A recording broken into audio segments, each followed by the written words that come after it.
Perayaan ulang tahun yang kita kenal adalah perayaan atas hari lahirnya seseorang, di mana saat ulang tahun, orang di sekitar kita biasanya akan membuat kejutan dan memeriahkan hari ulang tahun dengan berbagai cara.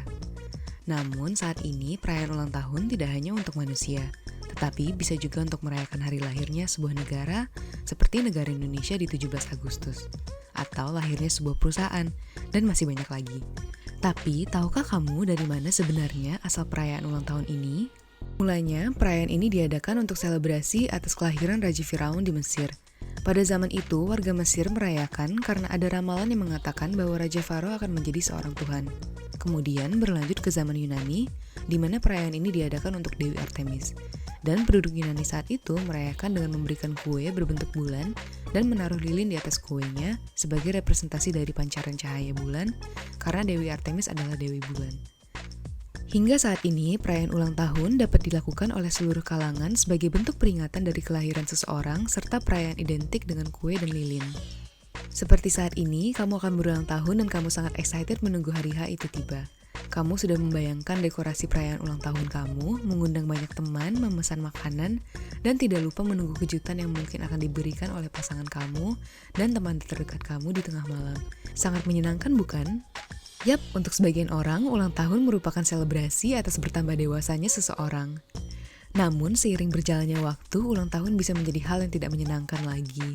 Karena kita semakin sadar bahwa kita semakin bertambah tua.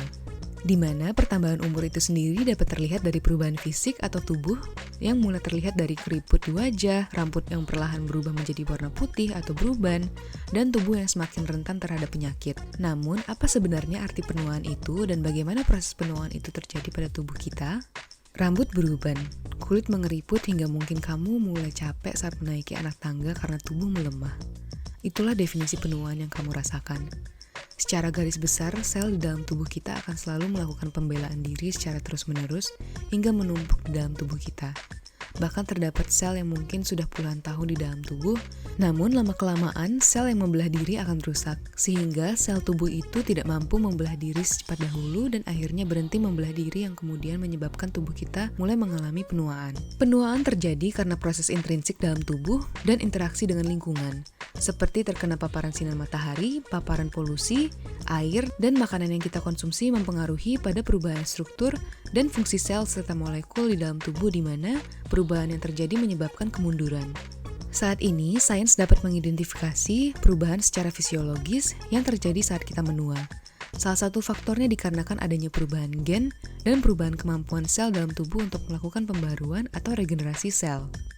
Manusia memiliki 23 pasang kromosom yang diturunkan dari orang tua. Kromosom inilah yang membuat diri seseorang terbentuk karena kromosom menyimpan DNA atau gen. Pada ujung kromosom yang berwarna merah muda berfungsi untuk melindungi DNA. Setiap kali sel membelah, maka telomer akan menjadi pendek. Dan ketika telomer menjadi pendek, maka sel akan mulai berhenti membelah dan sel akan mati sehingga memperlambat kemampuan tubuh untuk memperbarui sel.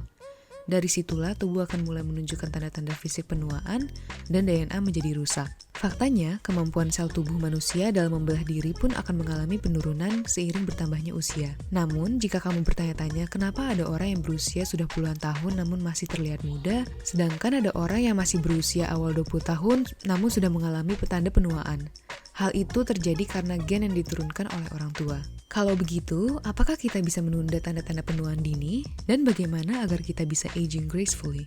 Aging gracefully dapat dilakukan salah satunya dengan menjaga dan mencintai diri sendiri. Meskipun secara usia tidak diubah, namun kita bisa menunda tanda penuaan dini. Dengan kemajuan teknologi yang ada, kita bisa menunda tanda penuaan dini dengan melakukan beberapa cara seperti ini. Yang pertama, hindari paparan cahaya matahari langsung. Hal ini dikarenakan sinar UV dapat merusak jaringan kulit kita, sehingga untuk mencegah penuaan dini disarankan rutin untuk menggunakan sunscreen agar kulit terlindungi dari paparan sinar UV yang berbahaya. Yang kedua, gunakanlah skincare. Saat ini sudah banyak skincare yang beredar dan memiliki tujuan secara spesifik untuk masalah kulit. Dengan bantuan skincare yang membantu penuaan dini, seperti skincare dengan kandungan pelembab dan antioksidan yang tinggi, bisa jadi salah satu solusi untuk menunda penuaan. Jangan lupa juga untuk rutin mencuci wajah karena polusi yang menempel di kulit kita pun berbahaya. Dan yang ketiga, perhatikan asupan makanan. Konsumsi makanan yang sehat dan mengandung banyak vitamin serta mineral akan baik bagi kesehatan kulit dan tubuh. Penelitian menyebutkan bahwa orang yang kurang tidur berpotensi mempunyai kerutan di wajah. Jadi, usahakan tidur setidaknya 6-8 jam setiap malam dan hindari hal yang membuat kamu merasakan stres atau tertekan. Sementara itu, meskipun perayaan ulang tahun menjadi penanda bahwa kita semakin tua, namun merayakan ulang tahun dapat menjadi salah satu kesempatan untuk diri kita mengevaluasi kembali atas apa saja yang sudah kita lakukan dan membuat harapan baru untuk kedepannya yang akan kita lakukan secara positif. Selain itu, kita tidak pernah terlalu tua untuk melakukan hal baru. So, jadikan momen ini sebagai first step of change untuk memulai langkah baru menuju perubahan untuk menjadi orang yang lebih baik lagi di tahun selanjutnya. Sehingga bisa memberikan dampak pada kehidupan kita dan pada orang lain. Hal ini seperti CXO yang saat ini sudah 1 tahun berkarya dan kedepannya akan terus konsisten dalam menyajikan konten yang menghibur dan tentunya bermanfaat untuk kalian semua. Oleh karena itu, merayakan ulang tahun tidak harus selalu tentang foya-foya atau tentang hal yang menakutkan. Namun, perayaan ulang tahun bisa menjadi salah satu bentuk selebrasi untuk mengingat pencapaian dan kontribusi kita kepada kehidupan dan lingkungan. Selain itu, kita bisa mulai mengubah pola pikir bahwa perubahan dan tanda penuaan yang terjadi pada fisik dapat menjadi pengingat pada diri kita sendiri bahwa dengan bertambahnya usia dan waktu yang terus berjalan sementara fisik kita semakin melemah, kita harus bisa menjalani hidup dengan sebaik mungkin dalam sisa waktu dan kesempatan yang diberikan. Karena pada kenyataannya, meskipun tanda-tanda atau proses penuaan bisa ditunda, namun kematian tidak bisa diubah atau ditunda. Sehingga, jadikan hari momen ulang tahunmu seperti langkah pertama kembali untuk diri kamu. Seperti kata Martin Luther King Jr., ambil langkah pertama dalam keyakinanmu. Kamu tidak harus melihat seluruh alang tangga, cukup ambil langkah pertama.